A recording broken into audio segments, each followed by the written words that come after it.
Good afternoon to everyone. Very welcome to Ghoshal Aryan density of physics में आप सबका स्वागत है।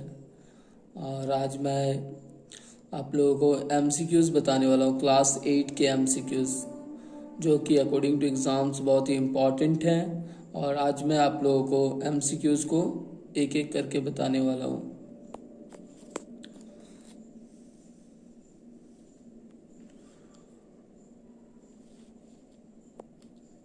At first, give to join to everyone. 1 minute is left right now.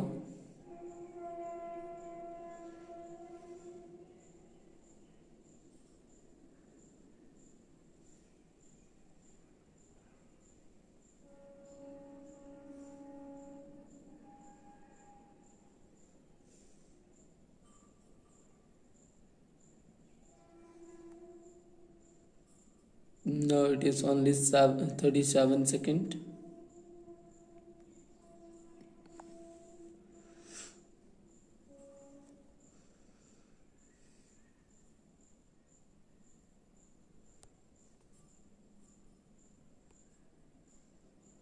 Now you all can see the live is start right now. Hope all will be join quickly. As soon as possible you will join. At first, today I want to discuss some questions of class 8, which is very important. First question is that symbol of chlorine. What is the symbol of chlorine? Here is some options is given. First option is a solid, B is Cl and C is Cr. कुछ option दिए गए हैं आपको। MCQs question बताने जा रहा हूं जो कि क्लास 8 के एग्जाम्स के अकॉर्डिंग बहुत ही इंपॉर्टेंट है।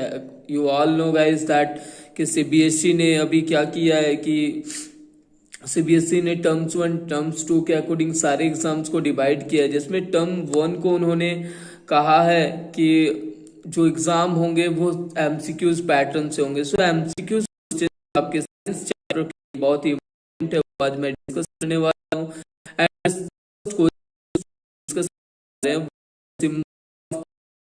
The symbol of chlorine is, which is you can see that solid, first option, second option Cl, third option Cr.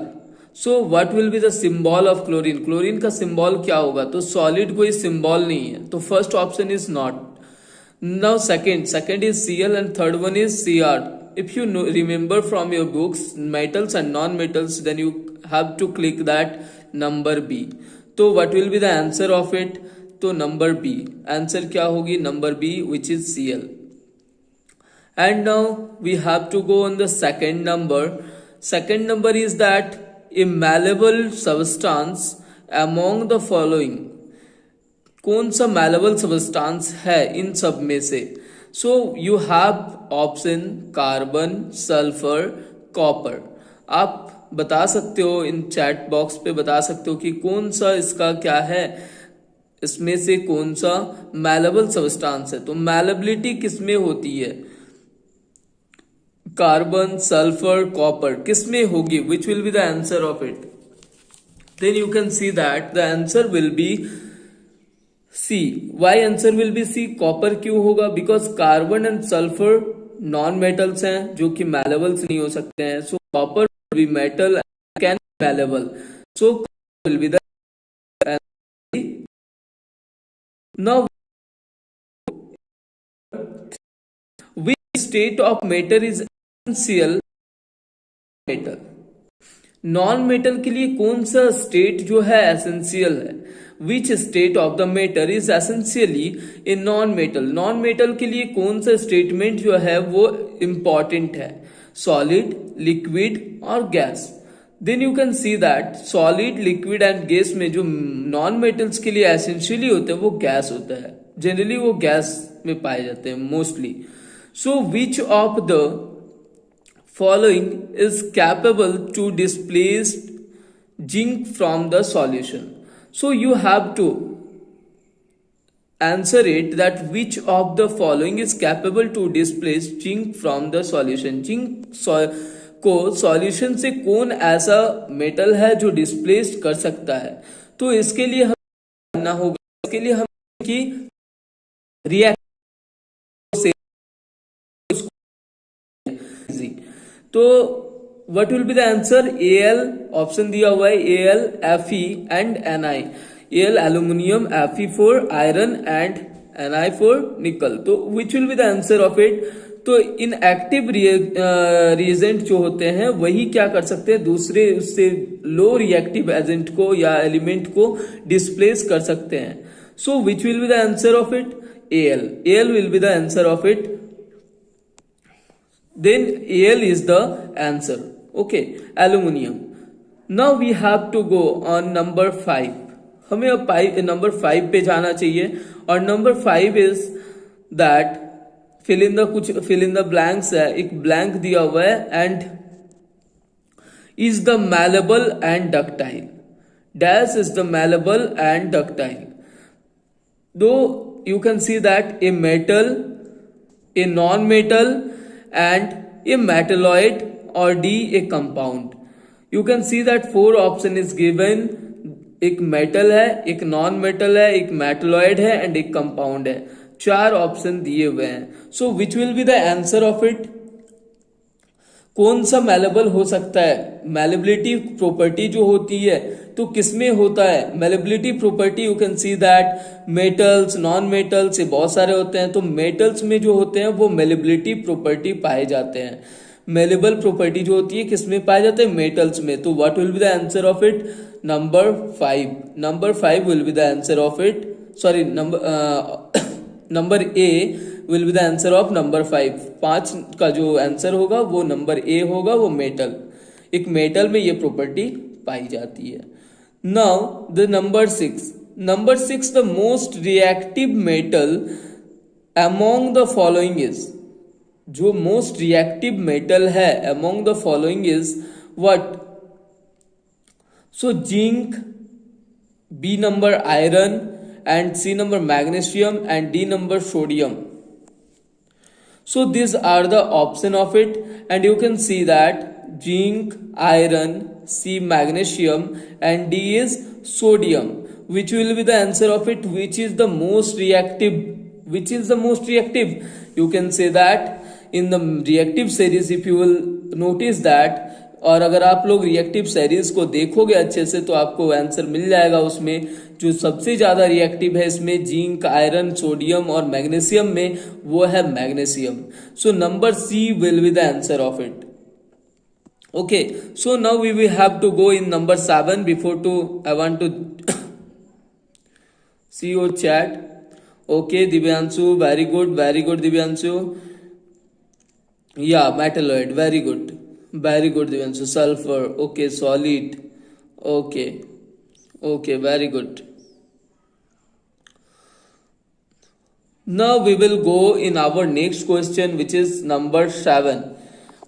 Number 7, the best electrical conductor is. Now we have to know about that best electrical conductor. Which will be the best electrical conductor? Electrical conductor it means electricity का good conductor कौन सा होगा? Which will pass through it. किसमें electricity आसानी से pass कर सकते हैं? Can you give the answer of it? The best electrical conductor we have 4 option: gold, copper, silver and aluminium.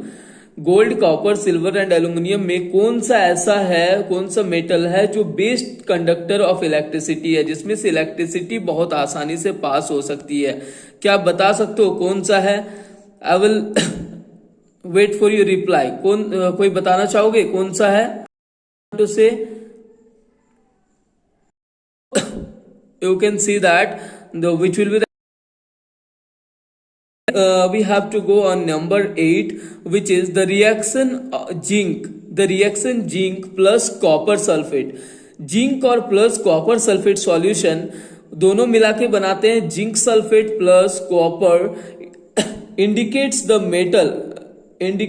metal which is the placed lower in the reactive series. बोल रहा है कि एक रिएक्शन है जिसमें जिंक क्या कर रहा है, कॉपर सल्फेट के मतलब जिंक और कॉपर सल्फेट सॉल्यूशन मिलाकर जिंक सल्फेट एंड कॉपर बनाता है। It means Zn plus USO4, Zn SO4 plus U ये कुछ रिप्लेस्ड होता है। तो बोल रहा है कि इसमें से लो रिएक्टिविटी किसकी होगी, which metal have low reactivity. तो you can see that zinc, copper, zinc 2 ion and copper 2 ion, which will be the answer of it? Can you say of it? Can you say me that answer of it? Anyone want to say? Number 8, question number 8. Anyone want to say question number 8 answer?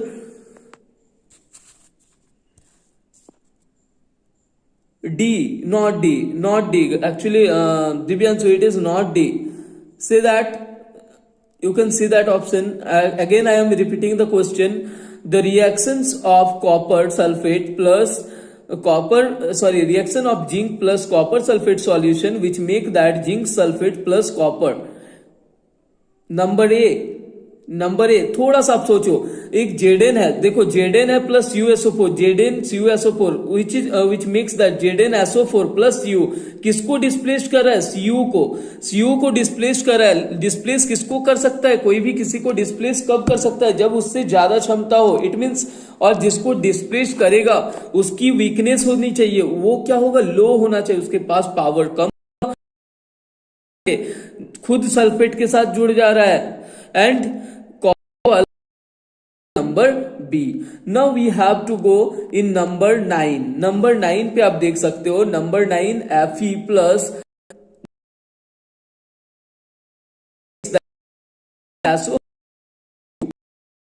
Side इससे SO4 plus reaction बनेगा, हमें मिलेगा। So we have the option H2SO4 2Fe and D number is 0, which will you say the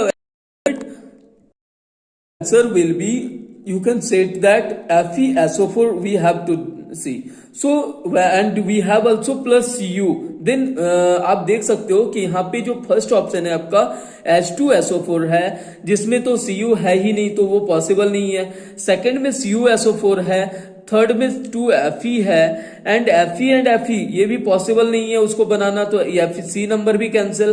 Cu Fe plus U, तो Fe plus U तो चलो बना कुछ, लेकिन SO4 कहाँ गया।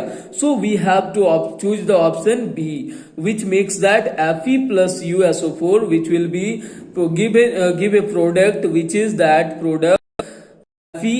9 का B number answer which is CuSO4। Now we have to move on the question number 10। Question number 10 क्या है, the question number reactor of metal then formed, and fourth number is that salt. Then which will be the answer of it, reaction of metal. You can see that metal whenever metal will react with oxygen, what types of thing it can make, you know number 10, can you answer of number 10?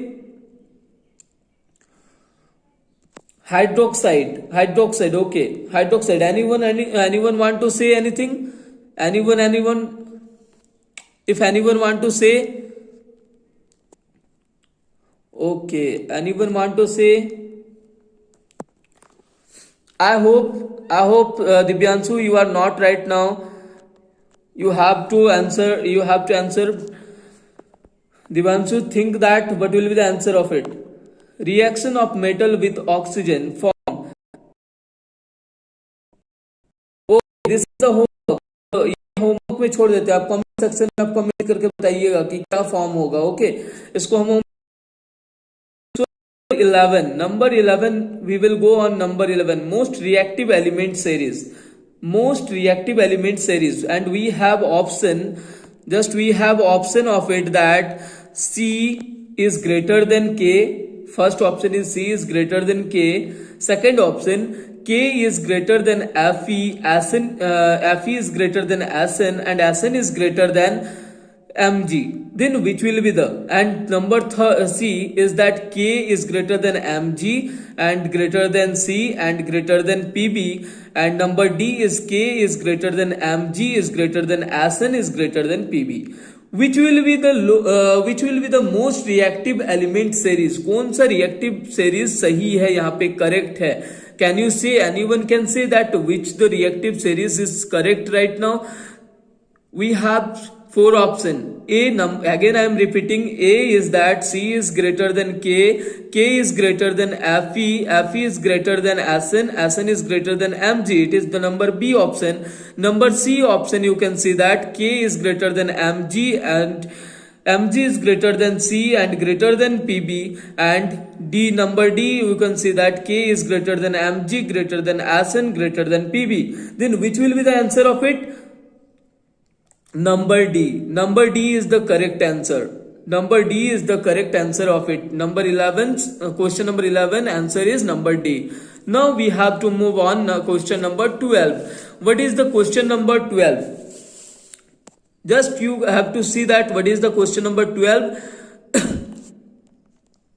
Question number 12, you can see that which metal is used to make dry cells? कौन सा metal use किया जाता है to make the dry cells? Dry cells बनाने के लिए कौन सा मेटल्स यूज किया जाता है?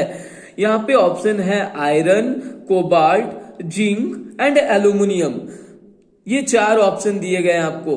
कौन सा मेटल जो है आपको क्या होता है, which will make which metal is use to make dry cells? कौन सा मेटल्स ड्राई सेल्स बनाने के लिए काम आता है? तो if you remember the chapter number metals and non-metals, then you can clearly see that the zinc is the used to make the dry cells. zinc क्या होता है?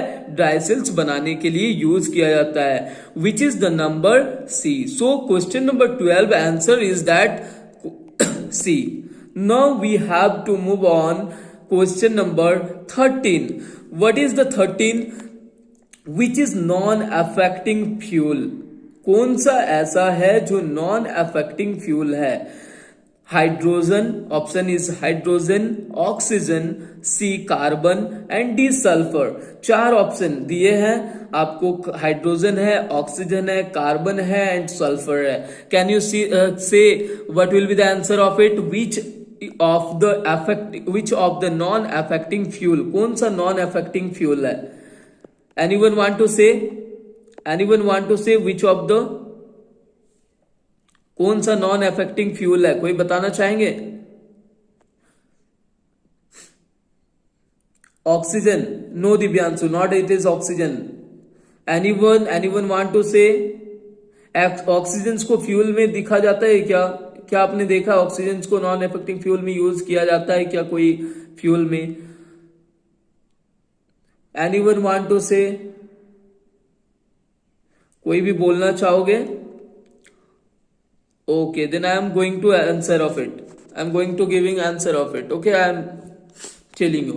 Then hydrogen will be the answer of it. It means that number 13 answer will be number A. Okay, now which is used in electroplating? electroplating में कौन सा use किया जाता है? Copper, silver, third is iron and number D is chromium. Which will be used in the electroplating?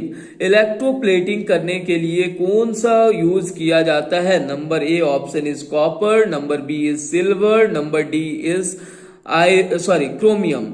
So chromium will be the answer of it, because we can see that chromium is used to make and to use in electroplating.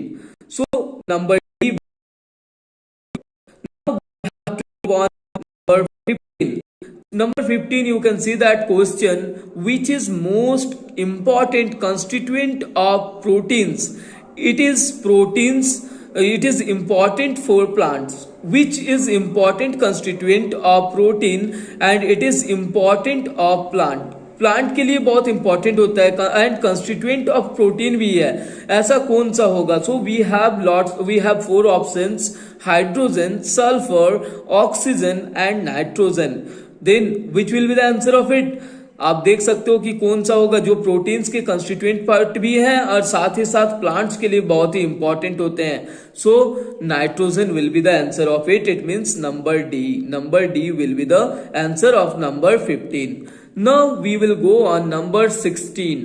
Number 16, which is used by deep divers to respire underwater along with oxygen. एक जो deep diver होते हैं, बहुत नीचे swim करते हैं, जो driver होते हैं, तैराक होते हैं, उसके लिए ऑक्सीजन के साथ और कौन सा चीज चाहिए होता है? एक nitrogen, B sulphur, C helium and D is hydrogen. Can you say anyone answer of it? 16, number 16. You want to give the answer of it? Number 16. Number 16. Anyone want to give the answer of number 16?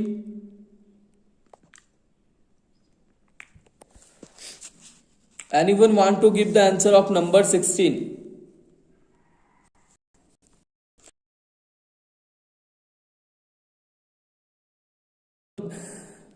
Gas से use किया जाता है।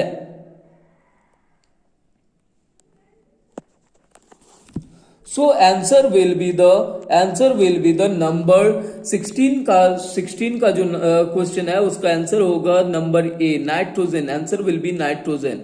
Now we have to go on number 17. Which of the following look like plants but do not have chlorophyll? कौन ऐसा है जिसमें मतलब look like plants तो है, प्लांट जैसा दिखता तो है, बट उसमें क्लोरोफिल नहीं होता है? Answer is fungi, bacteria, and number C is protozoa. Which will be the answer? Now we are moving into biology. So we are moving into biology and now we are discussing the chapter of microorganism. हम लोग अभी micro organism chapter पे बात कर रहे हैं। Micro organism foe and friends जो chapter है, चैप्टर ऑफ क्लास 8, हम उस पे डिस्कस कर रहे हैं। And which of the following look like a plant but do not have chlorophyll? किसमें ऐसा, कौन सा ऐसा है जो प्लांट जैसा दिखता तो है बट क्लोरोफिल जिसमें नहीं होती है? Fungi, bacteria, protozoa. दो दिन what will be the answer of it? Fungi. Fungi क्या है जिसमें मतलब प्लांट के जैसा दिखता है but it have not chlorophyll. And which of the following micro organisms caused influenza? कौन सा ऐसा माइक्रो ऑर्गेनिज्म है जो इन्फ्लुएंजा का कारण बनता है, काउज्ड ऑफ इन्फ्लुएंजा है?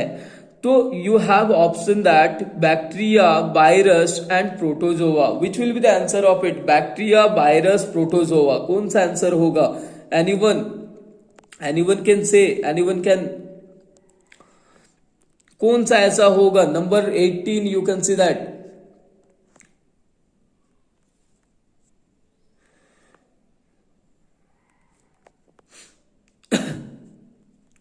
Number 18. Which of the following microorganisms is caused of influenza? Bacteria, virus and protozoa. Then you can question number 19. Question number 19 में है to make the delicious of our dishes. हमारे name है vinegar का। तो acetic acid, lactic acid and कार्बनिक acid. Which will be the answer of it? Then you can see that number A. Number A is acetic acid, which will be the answer of vinegar. Which will be the another name of vinegar. Vinegar का अलग नाम अगर हम लोग पूछे कौन सा है तो हम क्या बोल सकते हैं?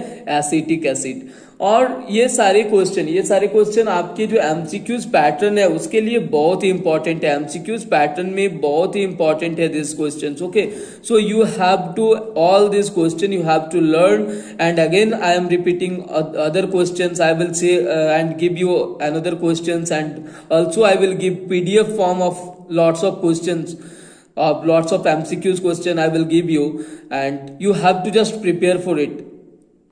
आपको सिर्फ प्रिपेयर करना है इन सब चीजों को, आपको पढ़ना है अच्छे से and after that you have to give exams. I hope that you will not miss any questions of it. If you learn all these questions, if you attend all the sessions, then you have to get all the questions, you can attend all the questions and you can get marks of it. Okay, now we have to move on number 20. Number 20 क्या है? Which of the following gases is released in swag treatment? swag treatment कौन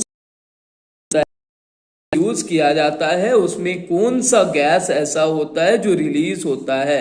सो answer will be the biogas. Biogas क्या होगा? Swag treatment, जो treatment किया जाता है तो उसमें रिलीज कौन सी गैस होती है? बायोगैस. तो number B will be the answer of number 20. Now, which of the following antibiotics was the first one to be discovered? कौन सा एंटीबायोटिक फर्स्ट डिस्कवर्ड किया गया है? फर्स्ट कौन सा एंटीबायोटिक डिस्कवर्ड किया गया है? कोई बताना चाहेंगे? Anyone want to say of answer of it? यहां पे ऑप्शन है tetracycline, erythromycin and streptomycin. You have three options, tetracycline, erythromycin and streptomycin. You have three options. Which will be the answer of it? Can you say? Anyone can say which will be the answer of it? कोई बताना चाहेंगे?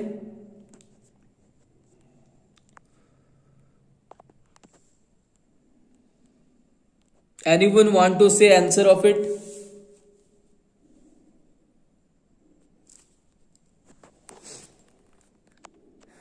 It is very important question. So this is I'm giving some homework. So it is the homework of it.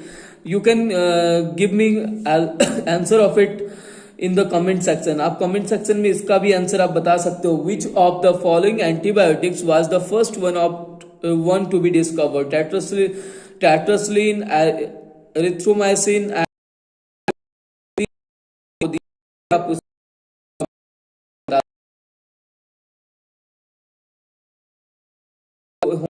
Homework आप छोड़ दूंगा जो आपके knowledge के according, आपकी इंटेलिजेंसी को चेक करने के लिए ये सब क्वेश्चन रहेगा. सो आप आंसर कमेंट सेक्शन पे बता सकते हैं.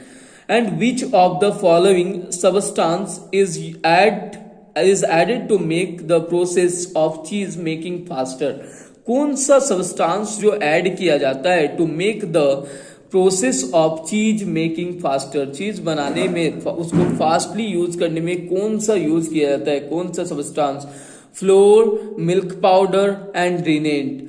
कौन सा यूज किया जाता है? फ्लोर, मिल्क पाउडर और रिनेट में कौन सा चीज ऐसा है जो यूज किया जाता है process of making cheese faster, cheese को फास्ट बनाने के लिए? So rennet is the answer. So number 20 answer will be the number C. Number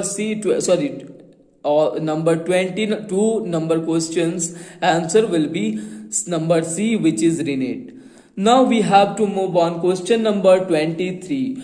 Which of the following diseases is not caused by microorganisms? कौन ऐसा है जो microorganisms का कारण नहीं है? आप आंसर बता सकते हो. कौन ऐसा चीज है जो माइक्रोऑर्गेनिजम्स का काउज नहीं है? तो कि कौन सा ऐसा है? Number B will be the answer of it. Number B will be the answer of it. And which of the following diseases is plant diseases? कौन सा है जो plant diseases है? Which of the following diseases is plant diseases? कौन ऐसे बीमारी है जो plant से relate करता है? कौन सा बीमारी आप यहाँ पे देख सकते हो? You have option of it that anthrax, rinderpest and wilt. You have three options of it and आप चूज कर सकते हो कि कौन सा ऐसा बीमारी है जो प्लांट का बीमारी है, प्लांट से रिलेटेड बीमारी है. तो एंथ्रेक्स ये सब एनिमल्स का बीमारी है. So wilt will be the answer of it. Number 24 answer of number 24 will be the C. Wilt is the related. Move on. Number 25. Anthrax is the diseases of. Anthrax एक diseases है किस type का? Animal के लिए, human के लिए और plants के लिए. अभी हमने कहा था कि एंथ्रिक्स कौन सी बीमारी है, कौन सी मतलब चीज के लिए? तो एनिमल से रिलेटेड बीमारी है. तो animals option will be the A. Option A will be the correct answer of number 25. Now हम लोग अब जाएंगे नंबर 26 की ओर एंड 26 में आप देख सकते हो three are mainly groups of micro organism. यहाँ पे आप देख सकते हो, यहाँ पे दिया हुआ है कि 3 are mainly groups of micro organism. Sorry, actually यहाँ पे क्वेश्चन मिसिंग है, देयर आर मेनली होना चाहिए था, there are mainly dash groups of micro organisms. Option है 4 group, 8 group and 7 group. Micro organisms के मेनली कितने ग्रुप होते हैं? तो आपको अगर याद होगा तो वायरस को छोड़कर, आप जो वायरस को मतलब माइक्रो ऑर्गेनिजम्स में नहीं लिया जाता है, तो उसमें 4 ऑप्शन मेनली 4 होते हैं। So group 4, it means 4 group of microorganisms we can say mainly. So number A will be the answer of it.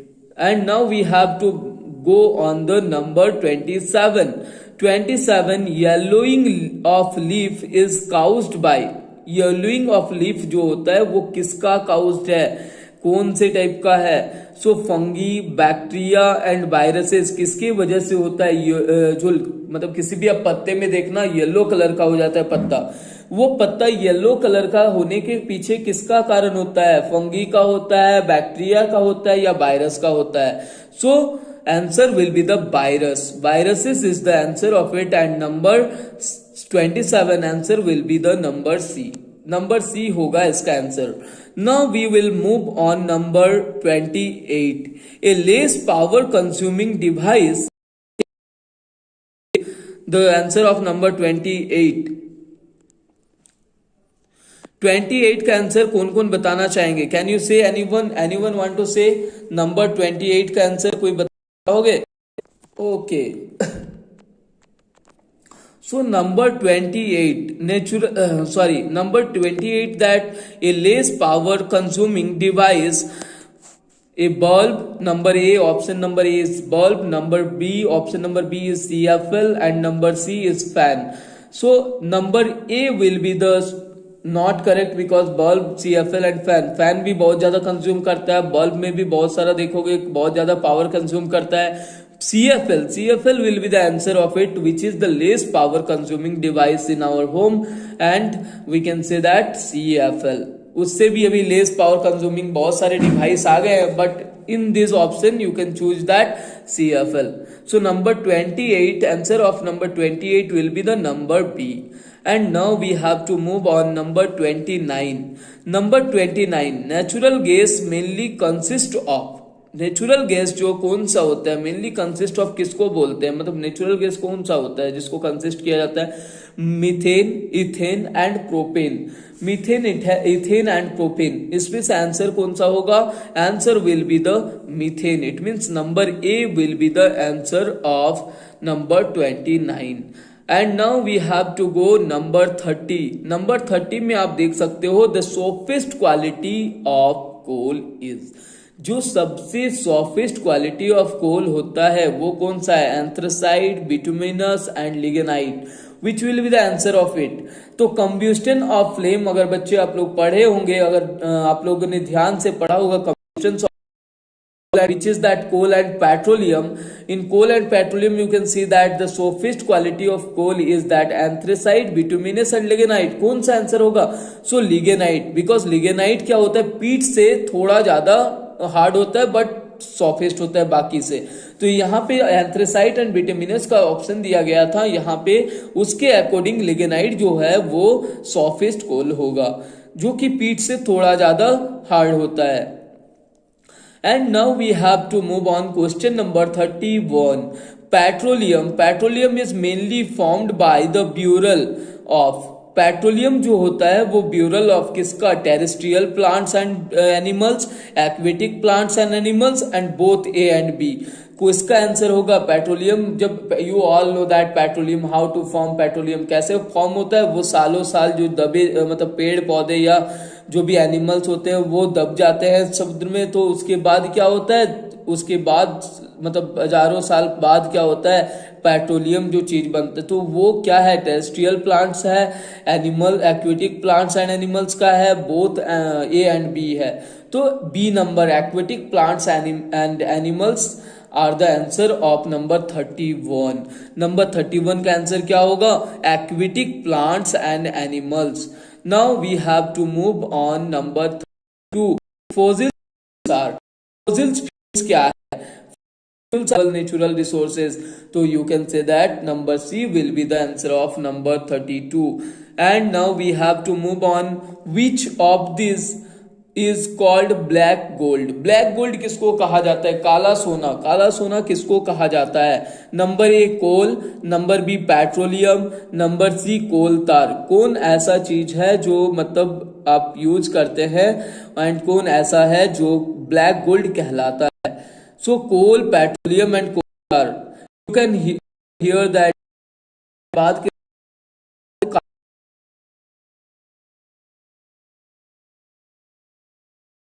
Answer will be the A. Number 33 का जो आंसर होगा वो क्या होगा? Number A will be the answer which is coal. ठीक है, कोयला। So number 34, we have to move on. Number 34, world coal consumptions is more than dash and tons per year. कितना टन पर ईयर मतलब consume किया जाता है world कोल को, मतलब वर्ल्ड कोल्ड कंज्यूम्शंस, वर्ल्ड में पूरे वर्ल्ड में कितना कंज्यूम किया जाता है per year? 8 billion, 5.3 billion and 4.3 million. आप अगर आप लोग ध्यान से अगर आपको डाटा पता है तो 5.3 billion, approx 5.3 billion will be the answer of the world coal consumptions. And now number 15, number 15 is carbon content of lignite. वो बताया जा रहा है कि कार्बन कंटेंट लिग्नाइट में कितना कार्बन का कंटेंट होता है। So what will be the answer of it? So we have to see on that number, just wait, we have to go on the option of it actually वहां से data नहीं खुल रही है। So now हम लोग Microsoft से देखते हैं कि क्या था। आई थिंक क्वेश्चन नंबर 34 और 34 पे हम लोग थे ना, 35 पे carbon content of lignite. Carbon content of lignite कितना होगा?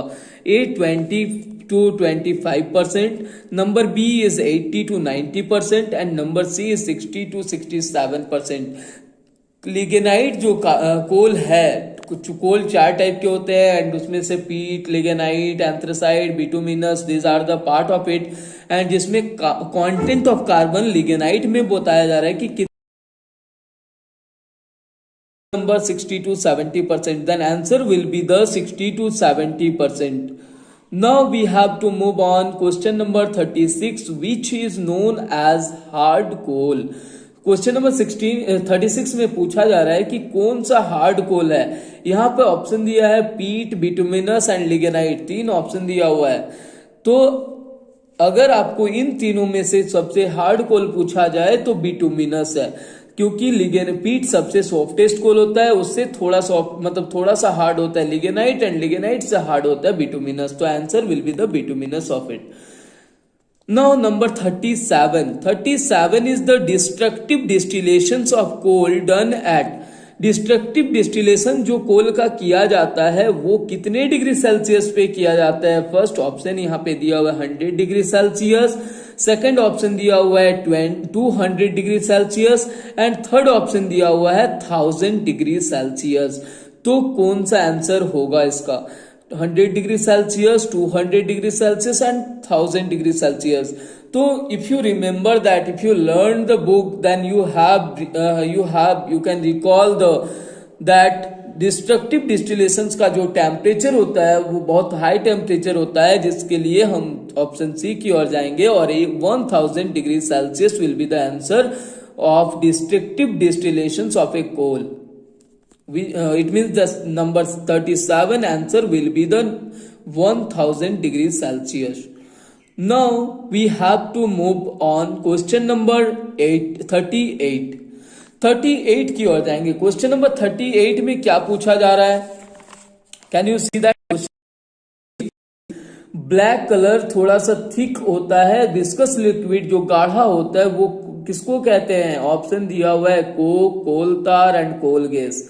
You have some options, coke, coal tar and coal gas. कौन सा यूज किया जाता है, कौन सा ऐसा है जिसको यूज किया जाता है किसके लिए?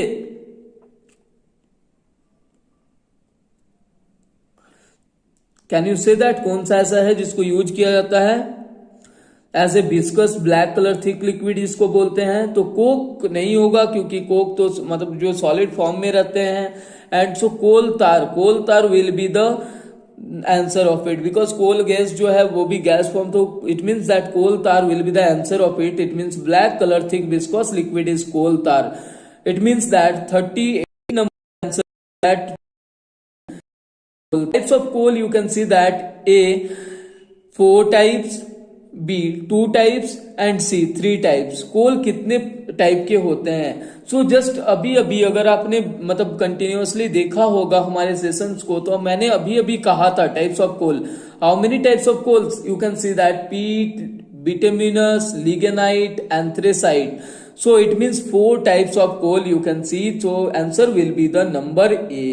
39 का जो आंसर होगा वो number A will be the answer of it। Now 40 number, 40 number में हम देखेंगे कि 40 नंबर क्या होगा।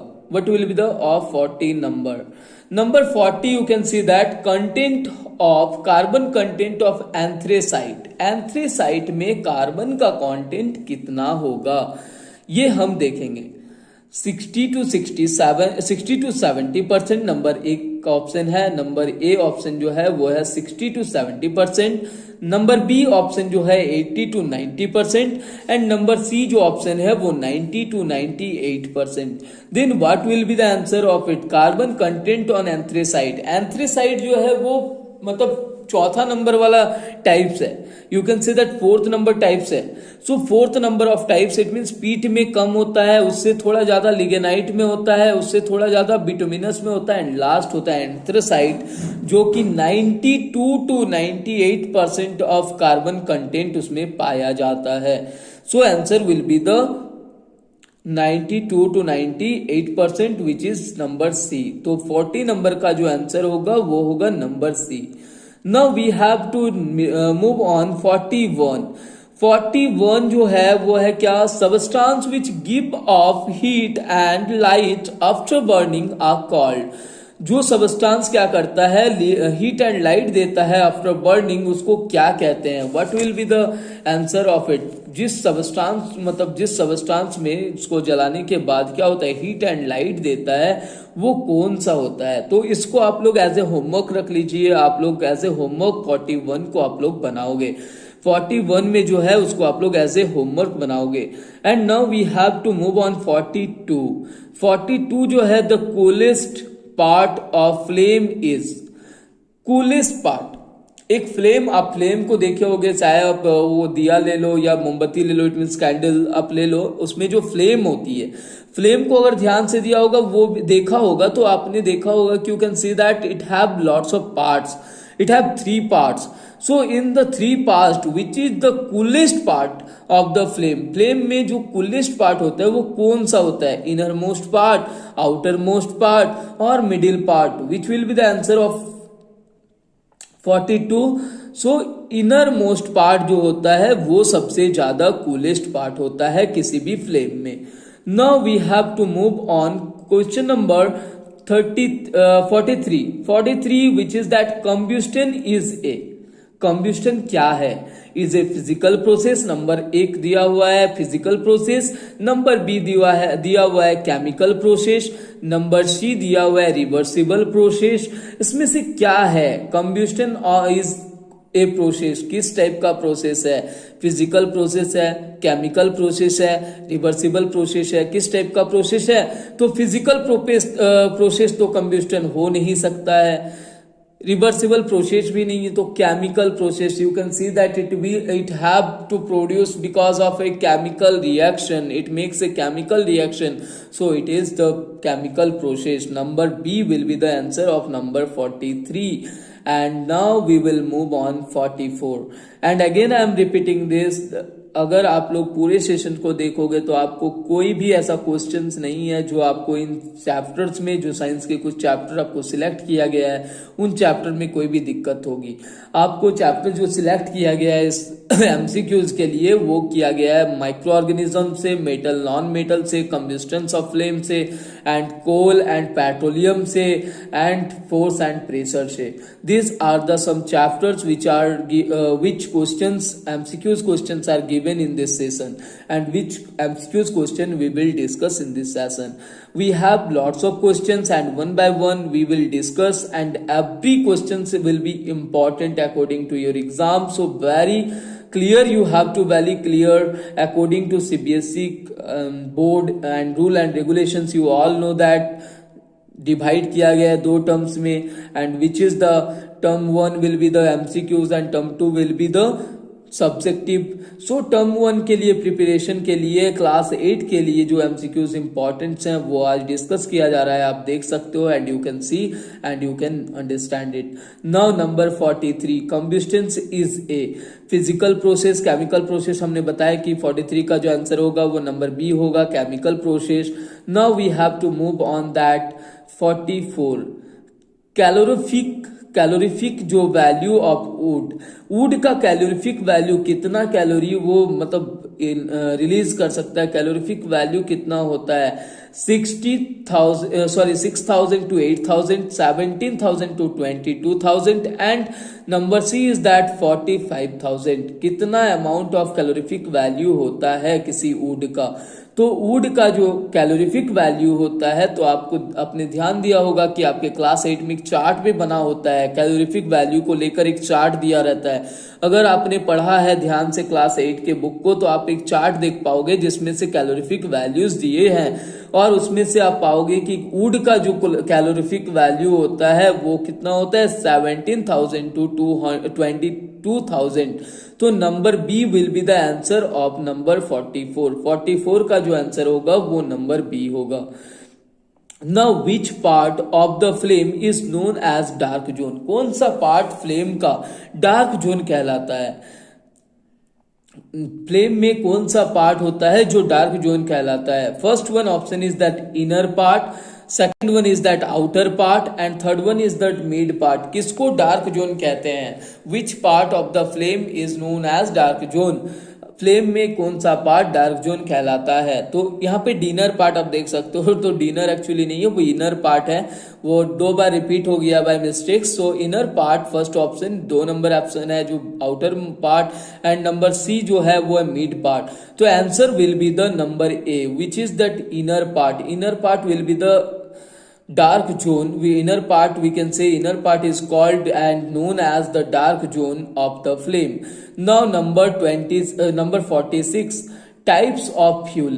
मतलब फ्यूल के कितने टाइप्स होते हैं, टाइप्स ऑफ फ्यूल्स आर, कितने टाइप्स होते हैं, 2 टाइप्स, 4 टाइप्स, 3 टाइप्स, कितने टाइप्स के फ्यूल होते हैं। So answer will be the 2 types, 4 types and 3 types. What will be the answer of it, you can see that number C, 3 types of it. Answer क्या होगा, 3 types का होता है। Answer कितना होगा, 3 टाइप्स का। 3 types will be the answer of it. So you can again and again में, तो बुक में आपको बहुत क्वेश्चन नहीं मिलेंगे जो इस पे डिस्कस किया गया है। आप पूरे सेशन को देखोगे तो ही आप बहुत सारे क्वेश्चन को गेट कर पाओगे। बहुत ऐसे क्वेश्चन है जो बुक में नहीं दिया हुआ है, जो आपके बुक के इनर पार्ट से लिया गया है, एंड बहुत ही इंपॉर्टेंट होगा according to exams. So ignition temperature must be, ignition temperature क्या होगा, it will be high, it will be low, and it will be medium. क्या हो सकता है, हाई होगा, लो होगा या मीडियम होगा। सो what will be the answer of it, ignition temperature. हम लोग कितने नंबर क्वेश्चन पे थे, 47 पे, 47 नंबर क्वेश्चन पे थे। Ignition temperature must be high, low, medium. क्या होना चाहिए, इग्निशन टेम्परेचर क्या होगा। तो ignition temperature will be the high, low और medium. High will be the answer of it. Number 47 will be the answer is number A. Now we have to move on number 48. What is the question of 48? The SI unit of force. The SI unit of force is kg. First one option is that kg, second one is g and third one is n. आपको option दिया गया है unit of force. Force का unit क्या होगा?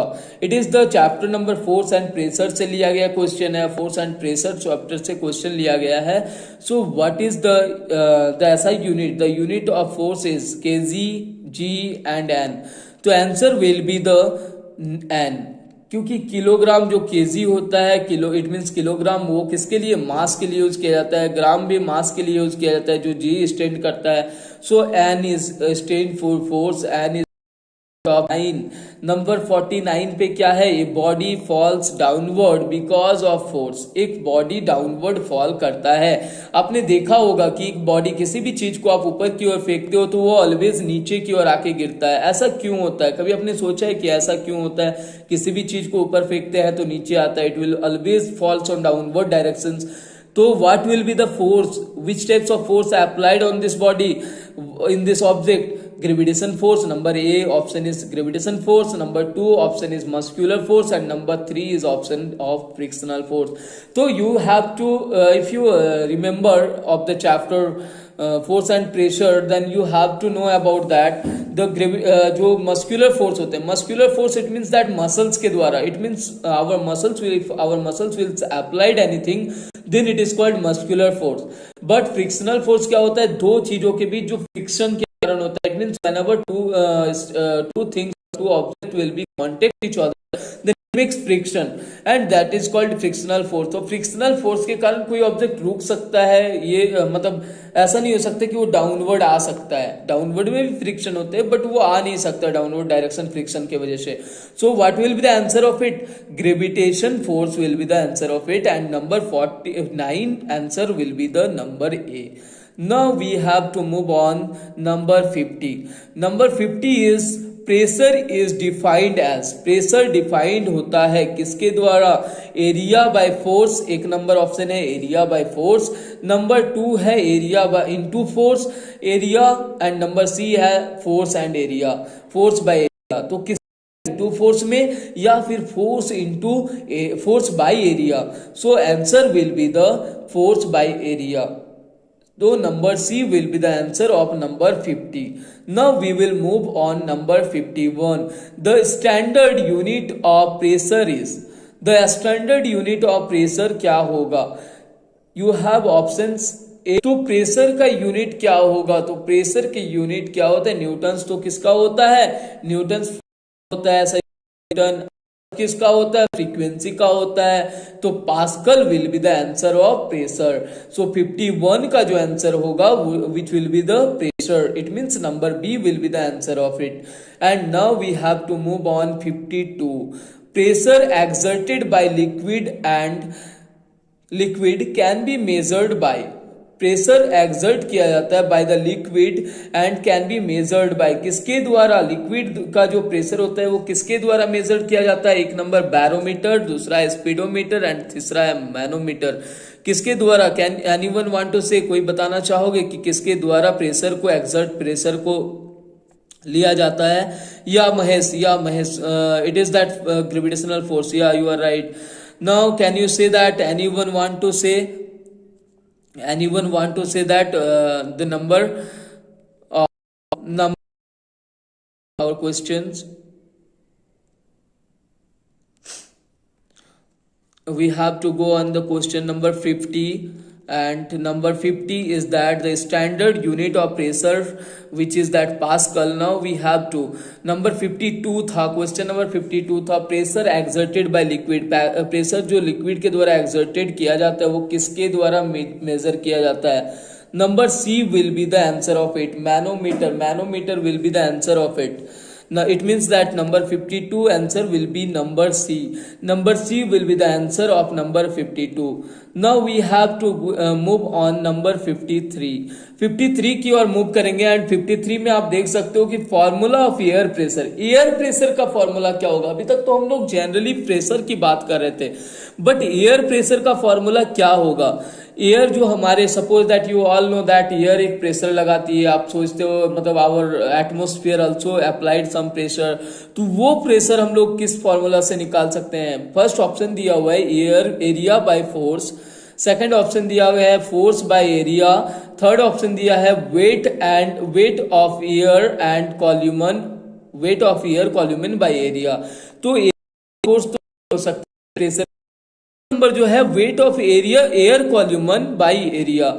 तो आप ध्यान दोगे हमने किसके लिए बताया, पर्टिकुलरली एयर प्रेशर के लिए हम लोग डिस्कस कर रहे हैं। सो एयर प्रेशर के लिए whenever we will discuss about air pressure of and whenever we will discuss about the formula of air pressure, then answer will be the number C.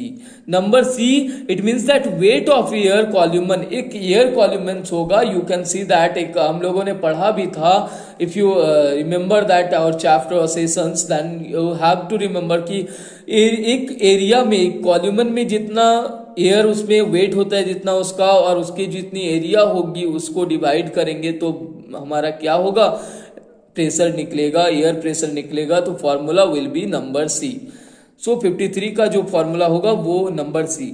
Number 54, number 54 पे जब हम लोग जा रहे हैं तो आप देख सकते हो एक क्वेश्चन है, rickshaw puller used as his muscles to move rickshaw, which force he used।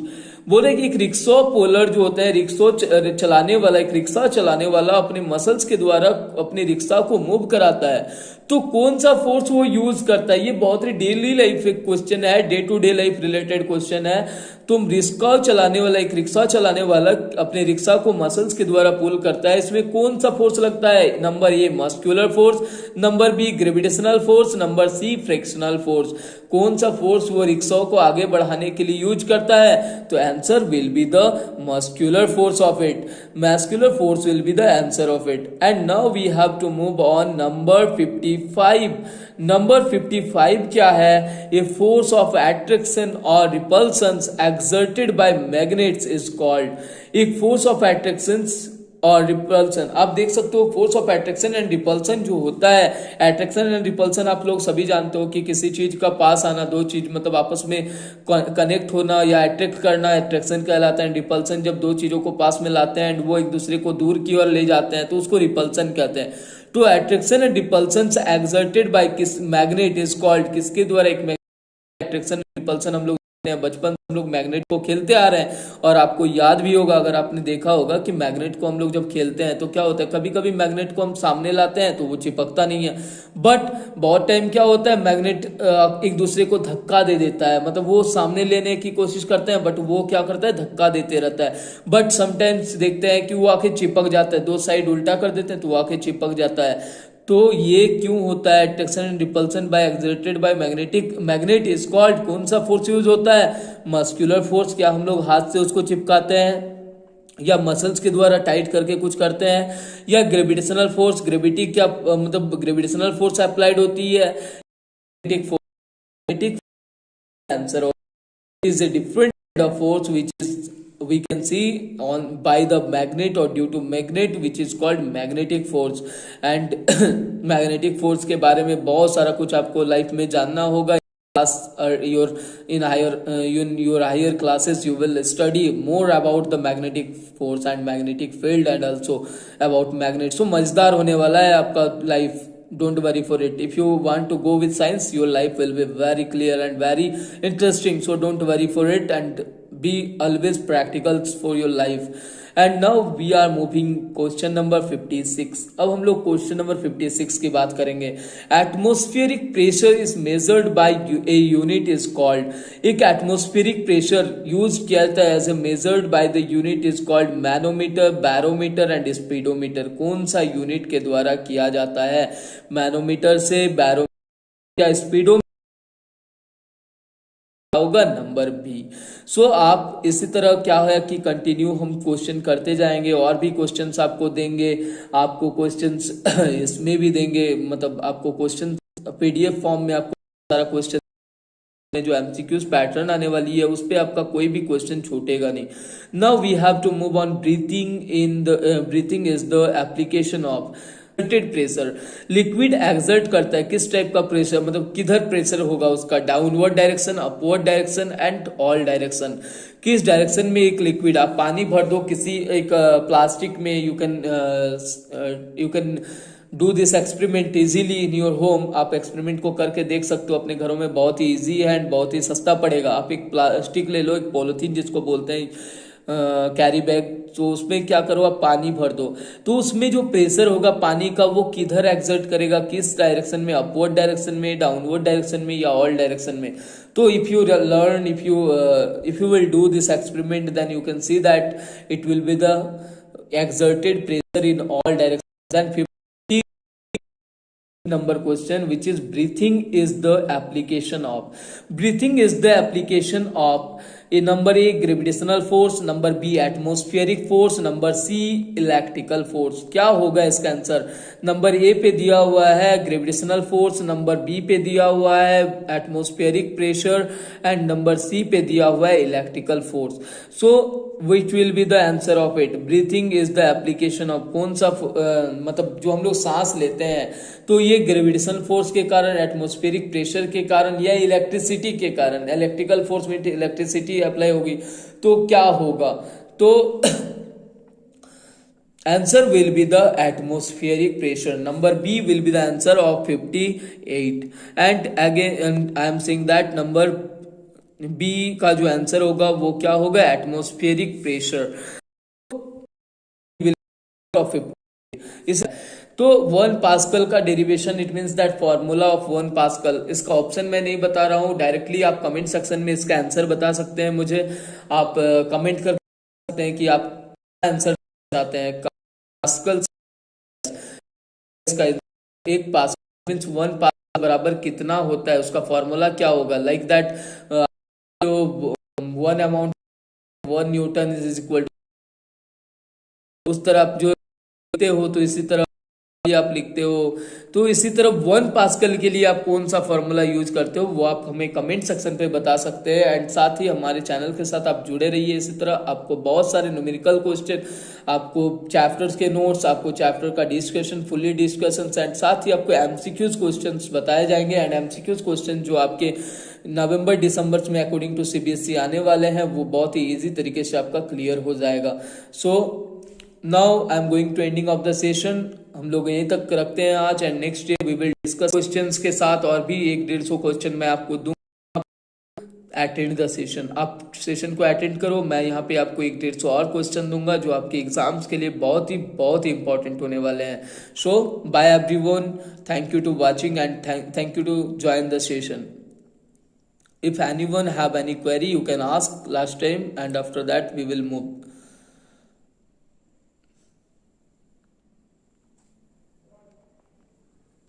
Now we are going to move the session, and bye everyone.